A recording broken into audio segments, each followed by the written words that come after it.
welcome to another exciting episode of Writing Through the Unknown. I'm your host, Michael, and I want to thank you all for joining me on this special episode on a Friday night.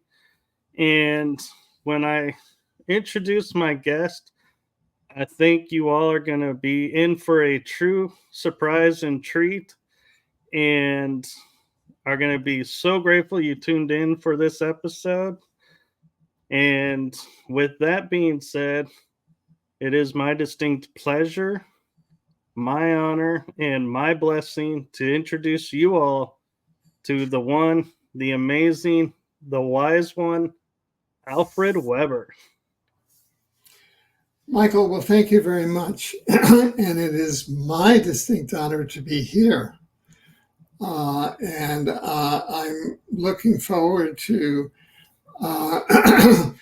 laying before the audience and sharing with you the emergence of the Omniverse in our time and opening the doors of Omniversity to you and to the audience.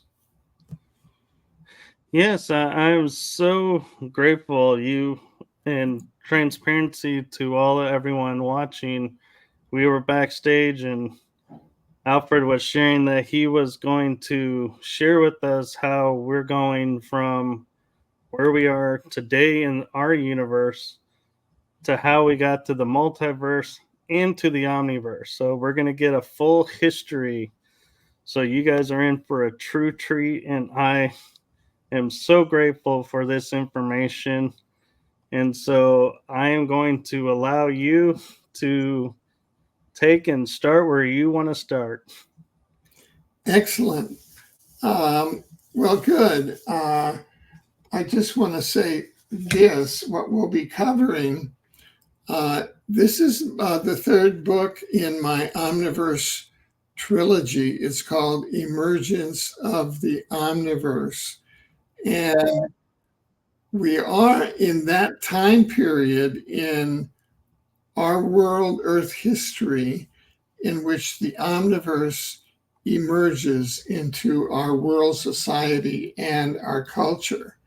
And we have three great cosmological bodies in our Earth culture: the universe, the multiverse, and the Omniverse. And our universe, which is a singularity of time, energy, space, and matter, was first discovered by the Sumerian astronomers about,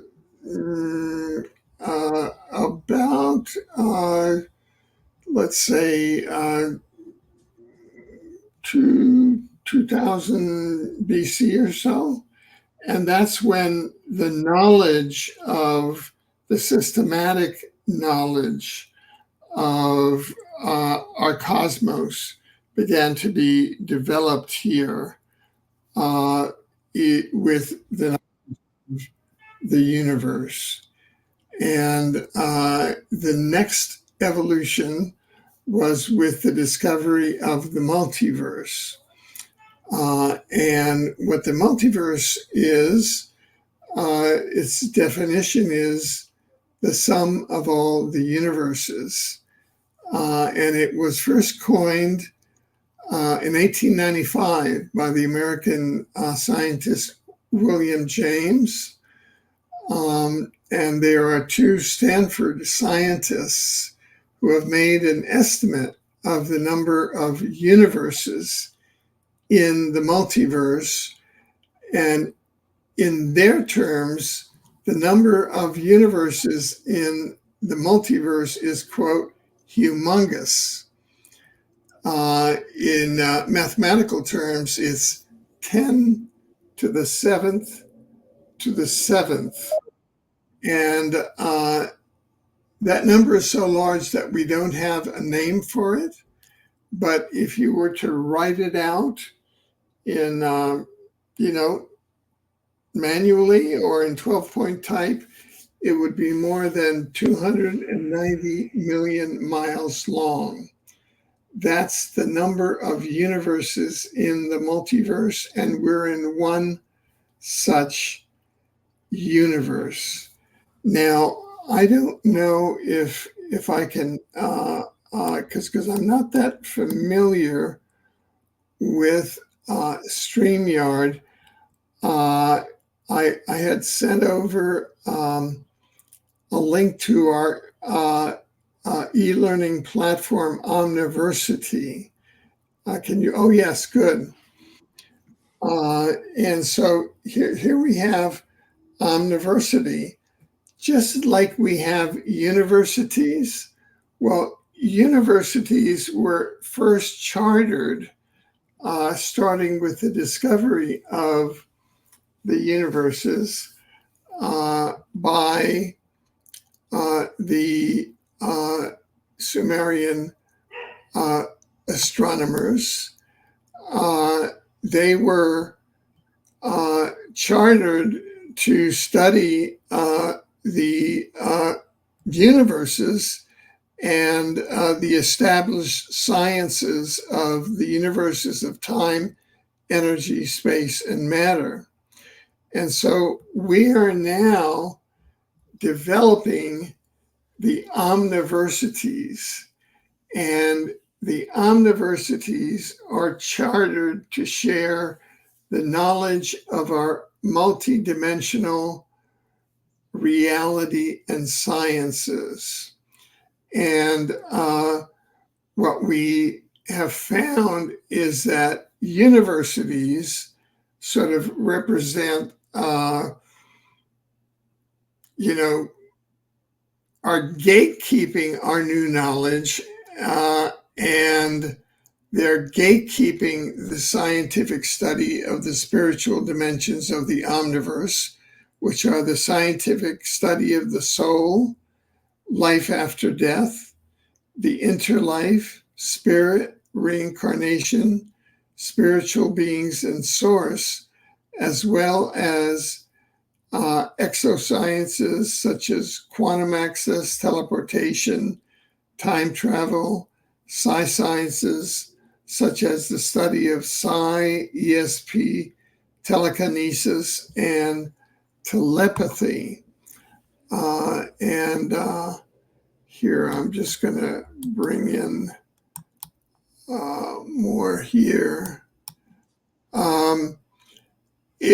If you look, you remember the Einstein equation for the universes of E equals mc squared?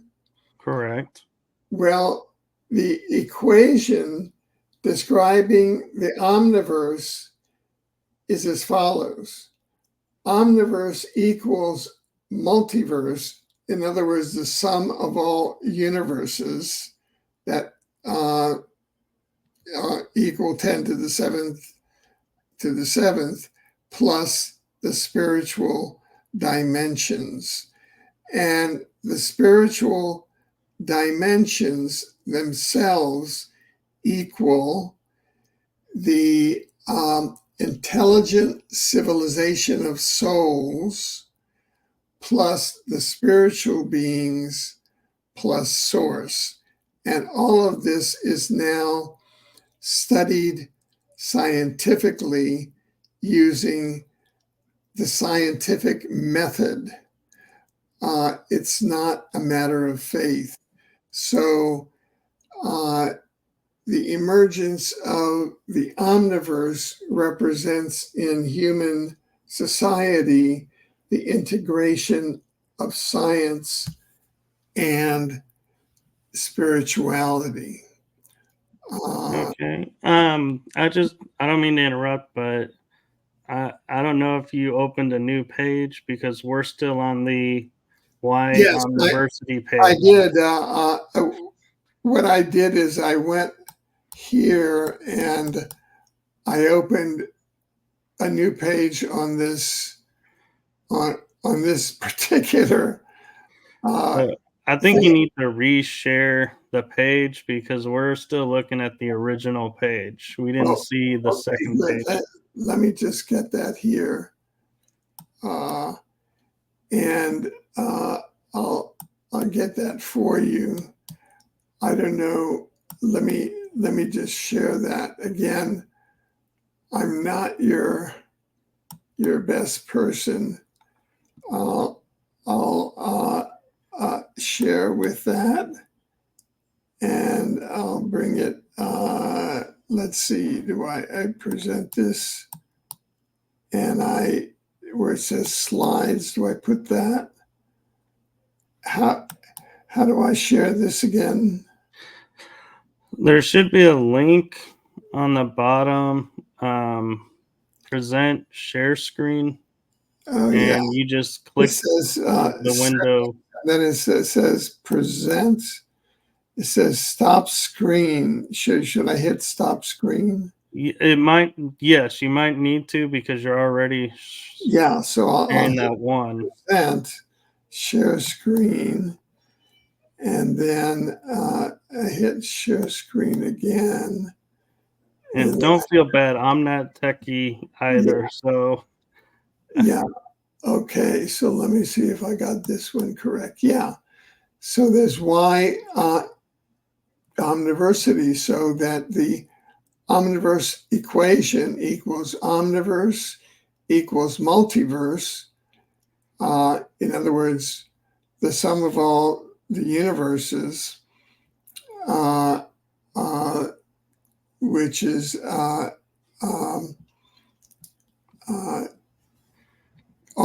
of the universes are 10 to the seventh to the seventh, plus the spiritual dimensions, and the spiritual dimensions equals the intelligent civilization of souls plus spiritual beings plus source or God. And the totality of the spiritual dimensions equal what we know as God. So you and I and all of us humans actually function as part of God. That's what we do. And this is what we do as from a scientific point of view. We all have a function in the creation and maintenance of the physical universes, of all the humongous physical universes, creation and maintenance of the physical universes that exist. We all, as members of the intelligent civilization of souls and of the spiritual dimensions, are actually functioning as part of God, even though within the spiritual dimensions, God as such is a separate component. So this is what we teach within Omniversity. And starting on September 30th, 2024, we're going to be getting the first proposals. We put this out for bid on LinkedIn, and it was so many people bid on it. We had over 24 of their webmasters bidding. It was so large that they had to cut it off. And we're going to be taking the best bids from the webmasters, and they're going to be building an online Omniversity. And in that Omniversity, you'll come on and you'll be able to take classes and courses in this subject matter. And you'll be able to access Omniverse books. The first course that I'll be giving is a course on based on the emergence of the Omniverse. And that'll be, each course has about 10 to 12 classes, and each class has about a 60-minute video class to it. And then you'll be able to access each course, and based on your own schedule, get that and go through that, and then access the Omniverse books. And we've been some of the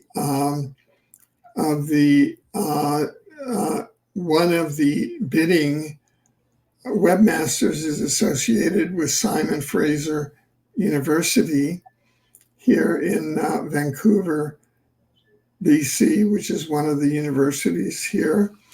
And so from a long-range point of view, we're going to be seeking accreditation. That's going to take a long time. I've been working with a lot of the universities over time, trying to get these subject matters to be recognized by the departments. And they all say, "Oh, Alfred, you're 10 years ahead of your time." They don't want to give me accreditation, so you could get it part of your degree. But the Omniversity, it's we're here and we're knocking on the doors, right? Right. And I So, judge it's needed right now. It's with everyone's waking up that it's perfect timing to be offering this because everyone's awareness is getting more. And with that, I'm curious because I've been sitting here toying in my mind going, we were talking about ascension and the opening of the mind to where people's our awareness are, we're not just humans, we're more than just human. And a lot of people are saying we're going to 4D and 5D. And so I'm curious, would you say the universe equates to 3D, the multiverse equates to the 4D level, and the omniverse be the 5D level? Or am I mixing things together that don't mix? well, that's an interesting analogy that could have some validity. Not totally, because you could have a 3D person understand from a mental point of view the multiverse. They've been, the multiverse was discovered in 1895, and there's been a lot of multiverse science that has been developed and certainly and practiced from a 3D point of view. But it's a good analogy to kind of work with if it furthers understanding.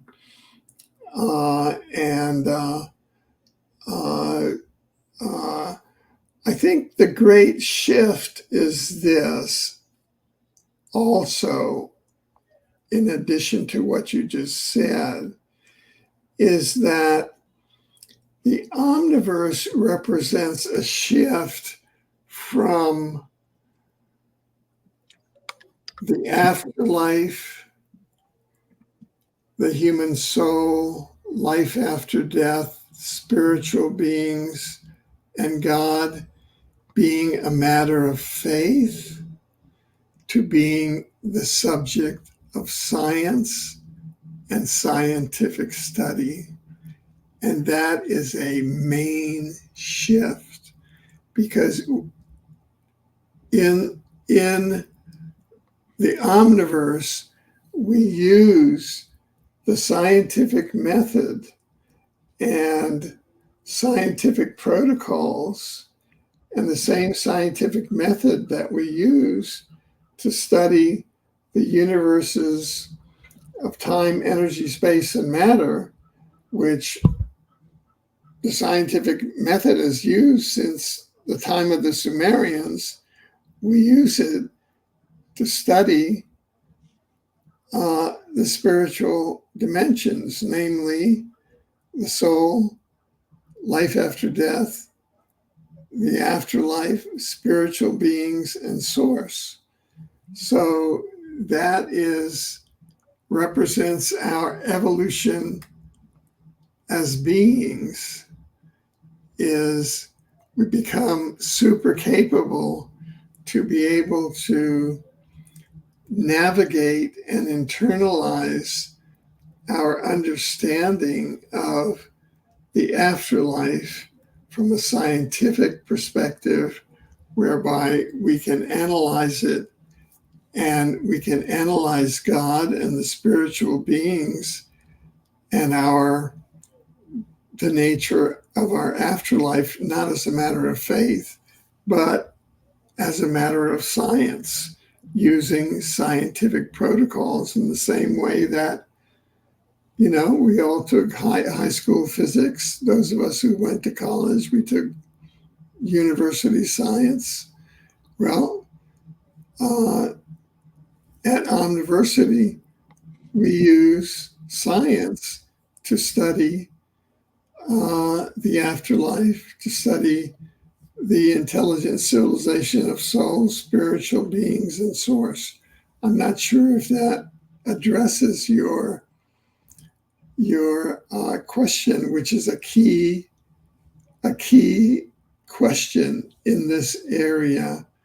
And to ask the question is to begin to understand the nature of the evolution that humanity is now participating in. Over to you. I agree. And I've started to realize one of the shifts too that may be happening is I notice when I talk with people, we always say, well, in this universe, because I can touch this, I can feel this, so I know I'm in the universe.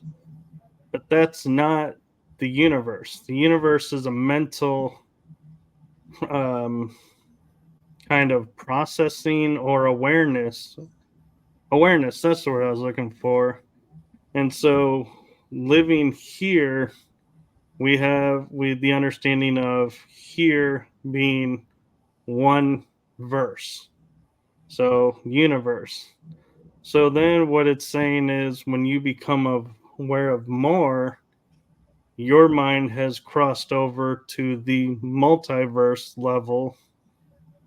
So then if I'm following that right, then how do you know when you are in multiverse thinking you have crossed over to the omniverse thinking? Because as you were saying, multiverse is all the universes, many of them. So at what point can you go, oh, my awareness has definitely left multiverse and we've entered into omniverse? Sure. It's because we've entered the spiritual dimensions. The line of crossing here with the Omniverse is the scientific study of the spiritual dimensions. And the content of the spiritual dimensions is the intelligent civilization of souls, plus the spiritual beings, plus source or God. So as soon as we've crossed over into begin to deal scientifically with the intelligent civilization of souls, with the afterlife, with spiritual beings and with source from a scientific point of view, that's when we're dealing with the Omniverse. I'll give you a very concrete example. There are now the equivalent of internet sites, like internet StreamYard sites, where on one side will be like one of us is here anchored in 3D, and on the other side it'll be a soul in the afterlife, and we'll be having a conversation. And it's a way to have a conversation between a soul in the afterlife and a human in 3D. And those are things which are now features of the age of the Omniverse,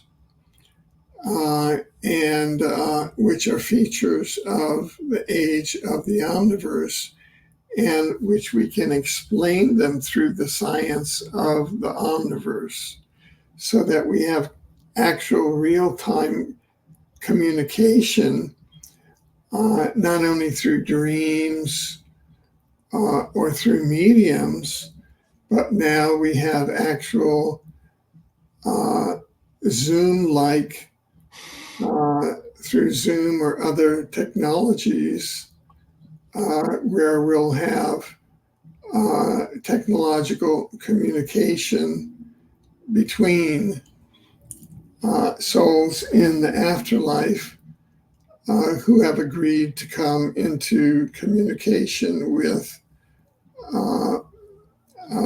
conscious beings here, who are anchored in 3D, and who'll have conversations back and forth.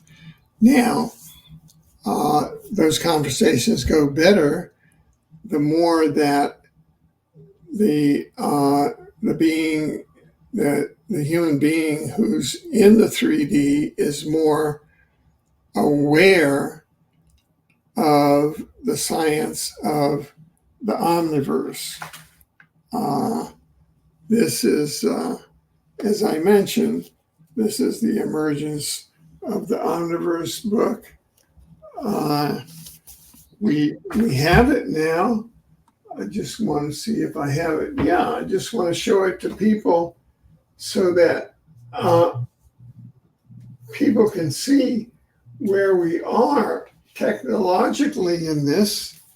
Here is the Chinese translation of my Omniverse book. Chinese. Now, there are 1 billion internet users in China. Okay? So that we're getting this information out to 1 billion people in China, you see? So this is, this is now, we are now entering the age of the emergence of the Omniverse. And there are so many different, and this is coming just at the time when we're moving forward and out of an era of war and separation and fear, so that, how can we move out of that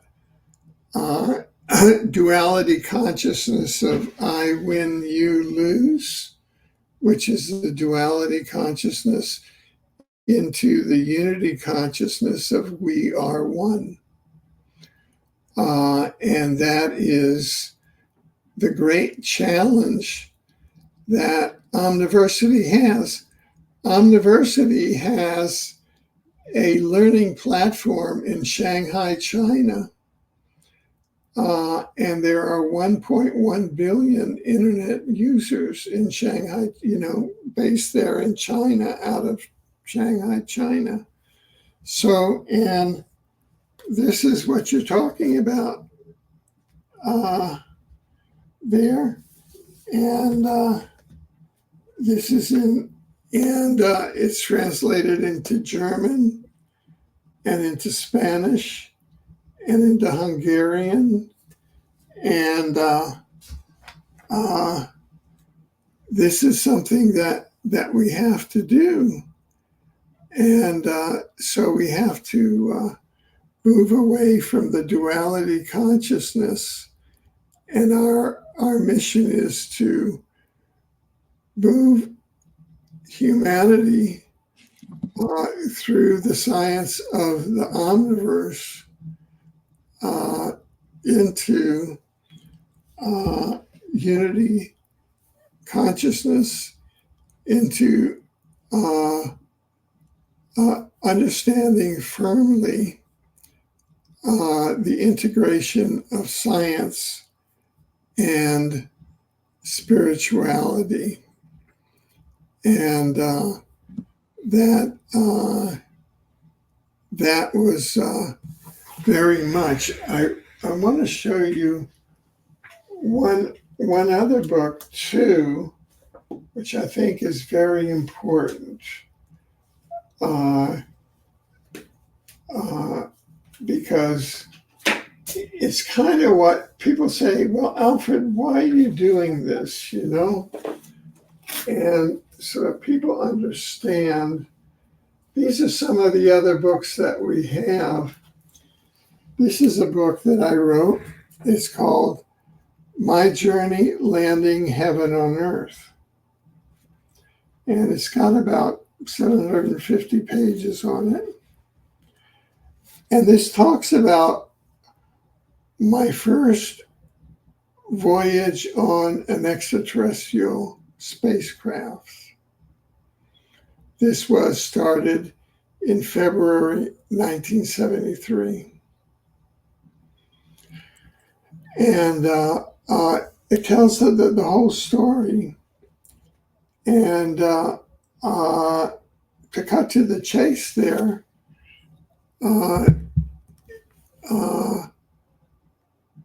I was at the time in New York City, and my then wife, who was a Peruvian architect, had converted what was a loft, a commercial loft in the Green Street area, filled with religious artifacts of, Jesus, Mary, and Joseph, and all the religious artifacts, into kind of an artist area. And I was working there late at night, and suddenly this light came down on me, and I went into what people call a missing time experience. And this suddenly this consciousness started talking to me, and I began talking to it, and I said, who are you? And it said, I am the Holy Spirit, as in God. And we conversed back and forth, and then it said, it occurred to ask, it says, and who am I? And it said, thou art Peter, and upon this rock I will found my church. And I went, what? Because extraterrestrials are known to give contactees messianic messages that, imbue them with a lifelong set of purpose. So that was the quotation from the Gospel of Matthew with St. Peter, that thou art Peter, and upon this rock, so all of a sudden I was being oh my God, this is going to be, I'm going to have to move with this. And all this is like, is this St. Peter and is this moving forward? But so you can see that I slowly climbed all of these levels, being taught by these different levels of consciousness coming up through the messianic, through learning, and then I went into more and more back into the learning of the science of the Omniverse. And now we've come to the Omniversity and the science of the Omniversity and gone through those bands of the messianic and gotten through that to the other side. I'm not sure if I've been able to communicate, but that's part of what we're offering as well, is a sense of proportion of the journey that humanity is on now. Right. And I love how you are stating it's science with spirituality. So you're not saying, you take this course, you're going to get all the answers. You don't have to do any personal work. And because I know some people are all about that. They're like, I don't want to do the personal work. So if you offer me a way to gain the understanding without that, I'm all for it. And this is something where you have to do the personal work to grow. And so I love how you're merging both of those side by side. So those that are of the scientific mindset will be along on the ride, as well as those of the spiritual mind, and blending them. So thank you for that.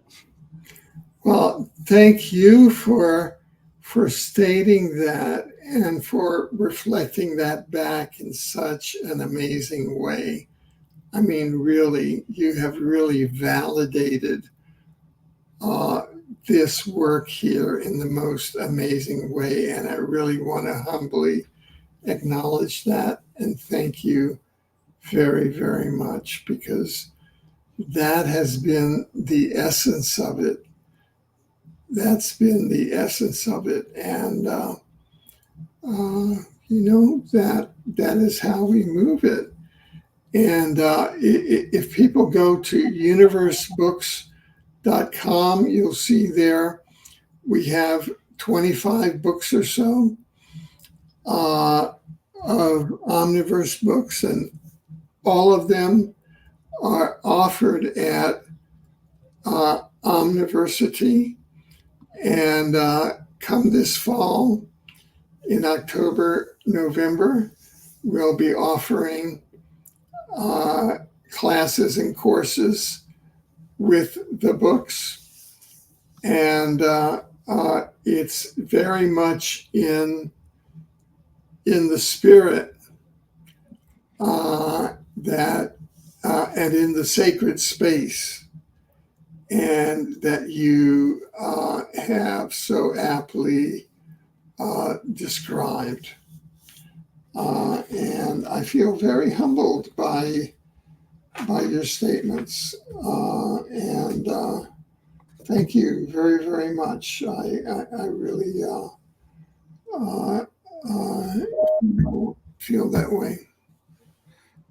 Well, thank you. And I can humbly say it's only because you took the first step and you took the momentous leap forward to do the work, to start the path, so that those of us coming behind you can see it and be like, this is where we need to go. And so thank you for taking that leap of faith and that leap and finding it for us. This is our our world is a world that is going to take a great deal of collective insight and effort and time to bring to collective ascension. It is not something that they'll press a button up there and it's going to go and it'll ascend, and then we'll all have a picnic. It's not going to be that way, because we incarnate here to develop for soul development. And it's a great privilege to incarnate on Earth. This was chosen by a universe son of God who incarnated here as Joshua ben Joseph 2,000 years ago at the height of the Kali Yuga. and the Kali Yuga occurs.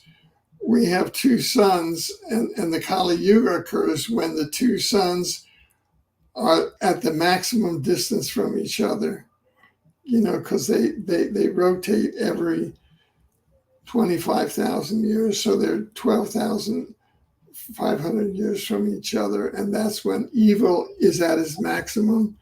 And that's when Joshua ben Joseph chose to incarnate in a particular race as a Hebrew.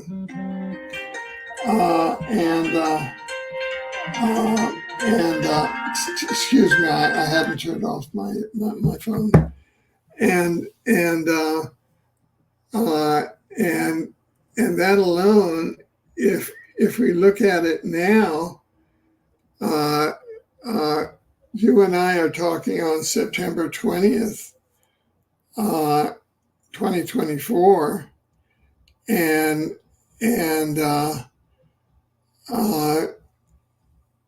if we look at it now, almost 50,000 Palestinians have been slaughtered in a condition that I myself, as the founding judge of the Natural and Common Law Tribunal for Public Health and Justice, can say are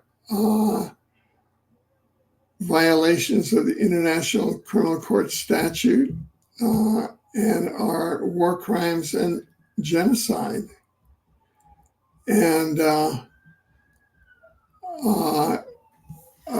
we seem to be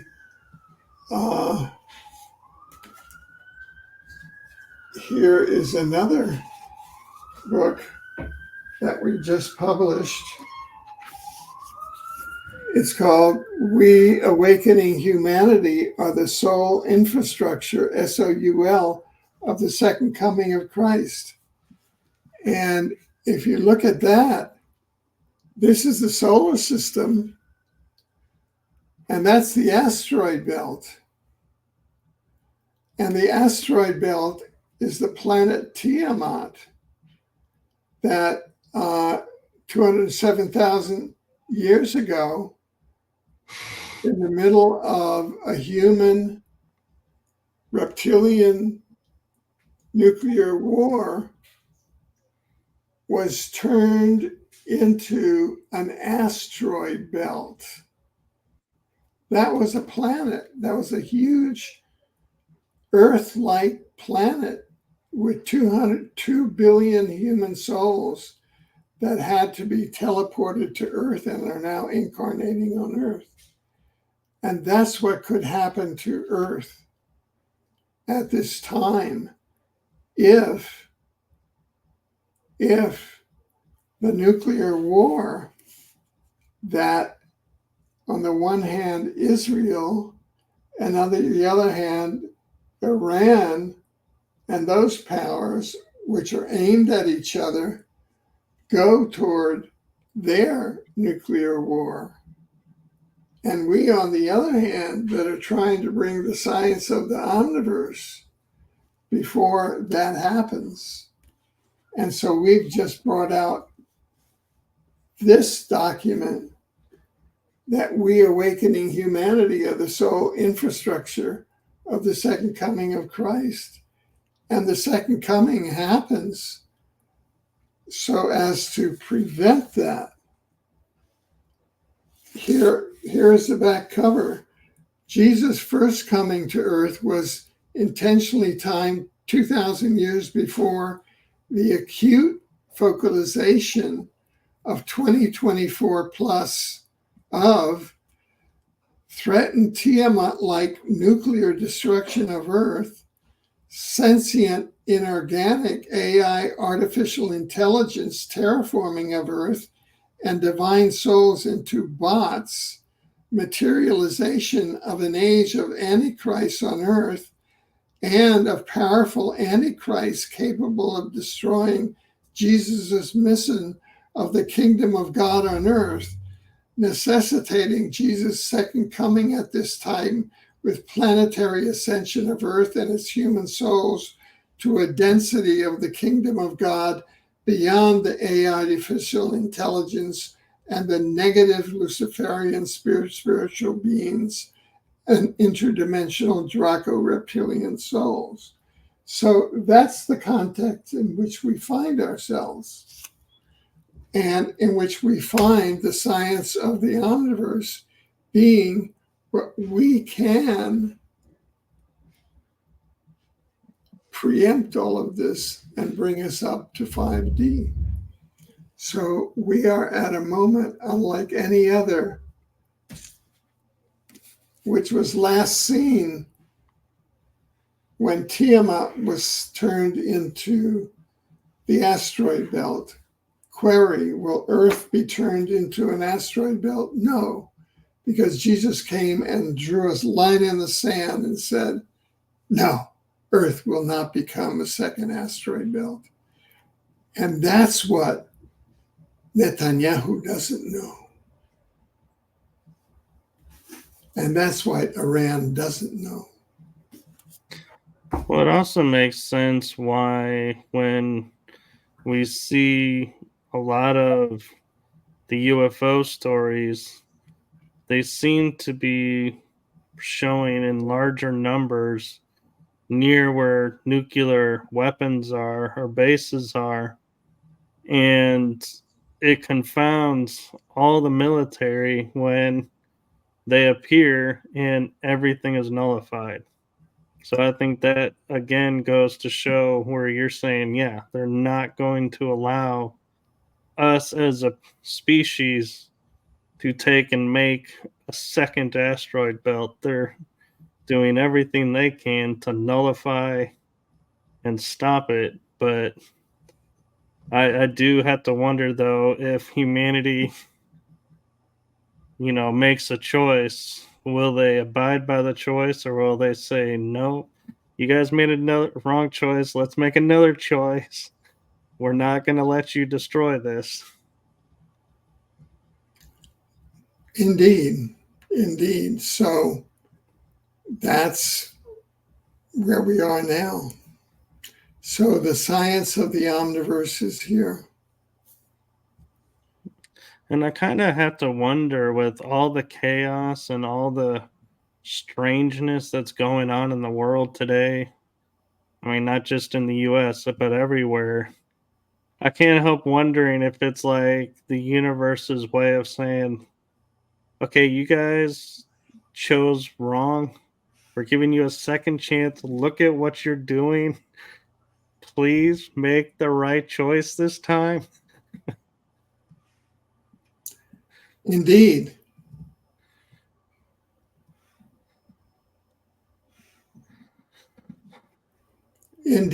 And we are the planet of the cross.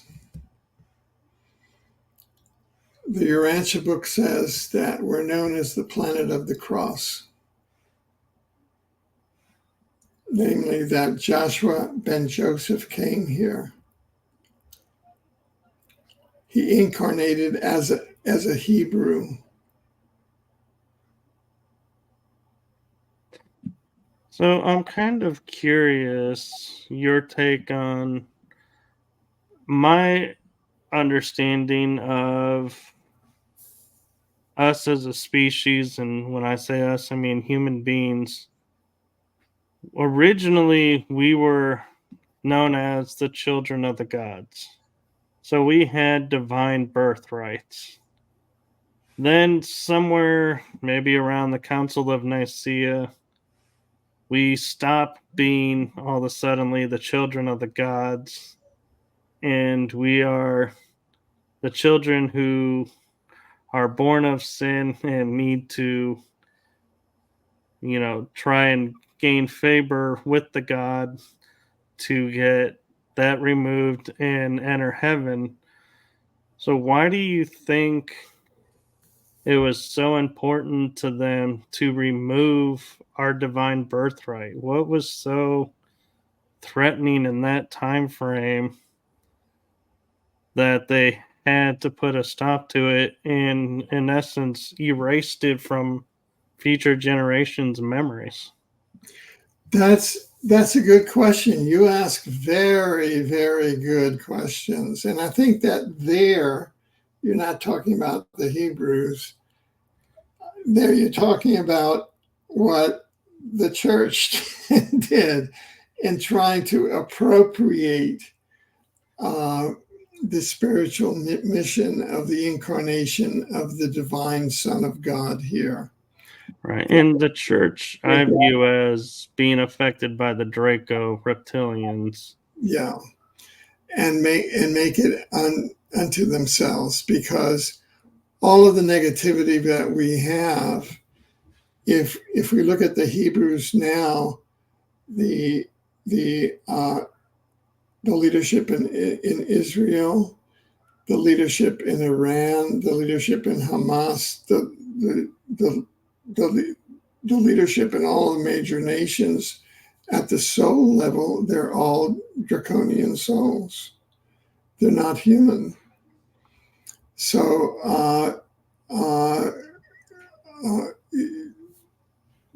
those are human souls masquerading in various roles to try and keep us away from the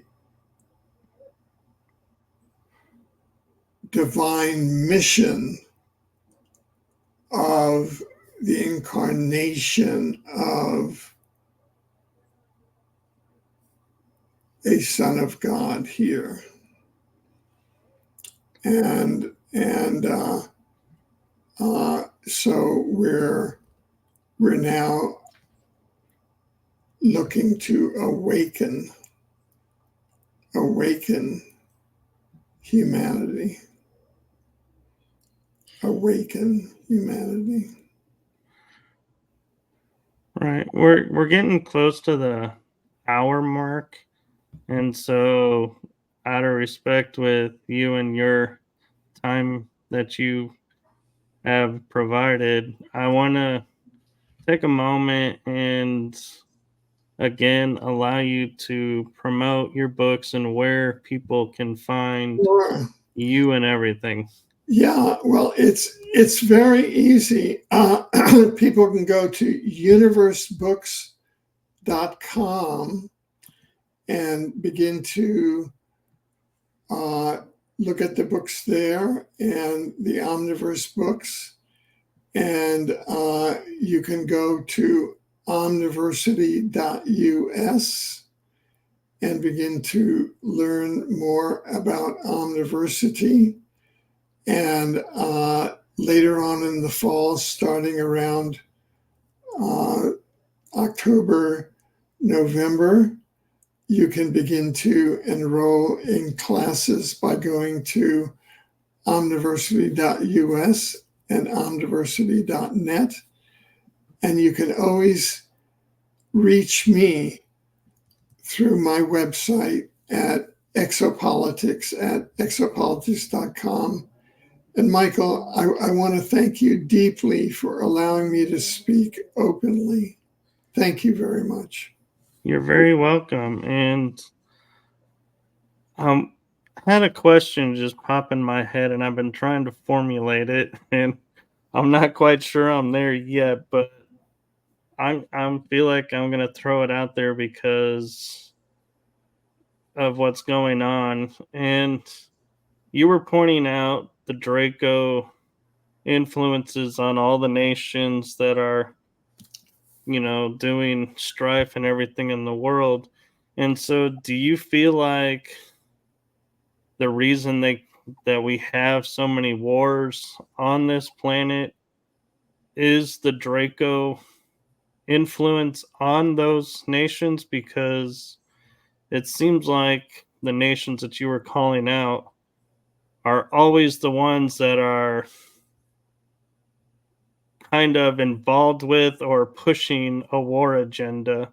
And so, is that help feed them and put them into the energy of we're going to create what we want, and keeps like the Jesus Christ energy from coming? Yes, I think that the Draco program for Earth is war, disease, crime, and poverty. And what we need is unity consciousness. We are one around love. And that was the message of the divine Son of God that incarnated here. Yes. It's interesting you point that out because I started thinking about the story when Jesus was with the money changers and was flipping the tables and telling them to get out. And everybody goes, well, because they broke the law. They were selling and making money in a sacred temple. And I feel like on another level, that was the surface explanation. But on a deeper level, these people were taking and creating a schism in the people by becoming wealthy where everybody else was poor. And so it was breaking the unity. And that's where Christ was like, nope, I'm not going to have you breaking unity in this sacred place. You need to get out. Would you agree with that? Yeah. So thank you again for coming on and sharing all of this information with us. And I have to say, one thing that I feel like is truly special about the Omniversity that you're creating is that you're doing it on the individual's pace. You're not making everybody sign up by a certain date, only certain number of people at a time. So you're not limiting the information. You're actually making it available for all whenever they want. And I think that's a beautiful thing that I think a lot of the universities and the university system could learn from, because not everybody is available at the same time with work or a life situation. So thank you for creating a system that is truly a system where nobody can say, well, I couldn't make it because of this. There's no possibility of anyone not being able to access your university. So thank you for that. Excellent. You are one of the most perceptive people that I have come across recently. So thank you. Well, thank you for that. And since we're at the end of the hour, one thing that I like to ask, and a lot of people seem to gravitate towards, is from your life experience from childhood to adulthood, doesn't have to be anything in particular. What would be a golden nugget that you would like to leave the audience with? Oh, from my childhood. It could be any time. I don't like to narrow it down and people are like, "Oh." well, in this field, it'd be this. I'm letting you have open access, in other words. Yeah, I would say, I mean, always maintain an open mind. That's what comes to me at this moment. Maintain an open mind. I think that's beautiful. And I think, that's, I couldn't think of anything to add to that. So thank you for that. That is wisdom right there. And so thank you again for coming on. Thank you to everyone who's in the chat room and to everyone who's watching this. So from our hearts to yours, wherever you are in the world, make it a wonderful day, afternoon, evening. If you're asleep, feel free to wake up and tune into this episode. Shameless plug. But in all honesty, take and make each day, fill it with love and joy. And as Alfred Webre politely and succinctly said, keep an open mind. That is, I think, one of the things that's missing in our world is if we kept an open mind, I feel like there would be more love and understanding in the world because too many things are started because of misunderstandings. So, thank you again, and thank you to everyone. Have a wonderful night, and we will see you all on the next episode. Good night. Night, Michael.